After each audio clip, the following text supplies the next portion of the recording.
Khyber press club ते सरवरी जमाए जे मोहम्मद आचर मल्हा बिन Putin Feroz Ali मल्हा, Shahbaz Ali मल्हा समेत प्रेस कॉन्फ्रेंस कंदे ॿुधायो त मुंहिंजो नौजवान पुटु फ़राज़ अली मल्हा अटकल 25 ॾींहं हादसे सबब ज़ख़्मी हालत में फ़ौत थी वियो हो, जंहिंजी असांखे ख़बर मिली त रोड हादसे में आख़ुंद फ्लाइंग स्टेशन वटि ज़ख़्मी हालत में मुंहिंजो पुटु फ़राज़ पियल हो। हुननि वधीक मीडिया सां ॻाल्हाईंदे चयो आहे त असां हींअर हिन मसइले लाइ आया आहियूं जेको मुंहिंजे भाउ जो एक्सीडेंट कोन थियो आहे, मर्डर थियो आहे ऐं असां सॼी पुछा कई आहे। जिन घरनि जे अॻियां रोड ते हिनखे उछलायो वियो हो उहा सॼी असां पुछा कई आहे, उन्हनि माण्हुनि खां पुछा कई आहे ऐं सभु शइ असां पंहिंजे तरीक़े सां सॼी क्लियर करे असां ॾिठो आहे। इहो सिर्फ़ु शो कयो वियो आहे, एक्सीडेंट आहे, एक्सीडेंट कोन्हे।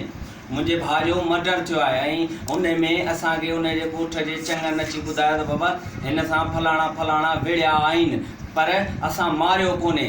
वरी ॿी धुर जेका आहे खिबरनि जी, उन्हनि चयो त असांजो छोकिरो आहे 4 आने जो ॾुआरी ऐं असां मारियो कोन्हे। वरी ॿिए चकर आया, ॿिए चकर चयूं त पंहिंजो हू आहे पंहिंजो खिबरनि चयो त मारियो आहे, क़तलु कयो आहे माछियुनि ऐं जेको आहे असांजो छोकिरो बीहंदो शायदि त माछियुनि चयो त असां सिर्फ़ु विढ़िया आहियूं, मारियो कोन्हे को।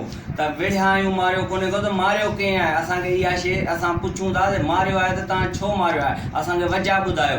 बार बार असीं इहा ई ॻाल्हि पुछूं पिया। ही मखदूम हाउस उन्हनि खां वठी था अचनि, उहो चओ था पंहिंजो असांखे बाबा खे ॾींदो, हुनखे ॾींदो, हुनखे त बाबा असां मखदूम हाउस बि इहो चयो आहे त बाबा असांजो हमरा क़तलु थियो आहे, असांखे पाण तव्हां फेवर कयो असांजी ऐं असीं कानूननि जेको आहे सो असां दरख़्वास्त ॾिनी आहे कोर्ट में, असांजो केस हले पियो त असीं नतीजे ते पहुचंदासीं। असांखे जेको बि क़तल जी सज़ा आहे उहा असीं उन्हनि खे ॾियारींदासीं। फ़ैसिलो कहिड़ो कयूं असांजो माण्हू मोह पियो आहे ऐं बार बार ही ख़त था वठी अचनि। असां मखदूम हाउस बि चयो आहे, मंठार काका खे बि असां इहा शइ ॿुधाई आहे त बाबा असांजो भाउ क़तलु थियो आहे, एक्सीडेंट कोन थियो आहे।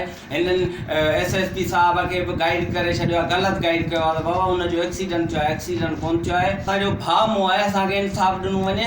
मज़ीद ख़बरनि ऐं तफ़सीलात लाइ विज़िट कयो असांजी वेबसाइट www.awamiNewsHD.com ऐं ॾिसंदा रहो अवामी न्यूज़ HD।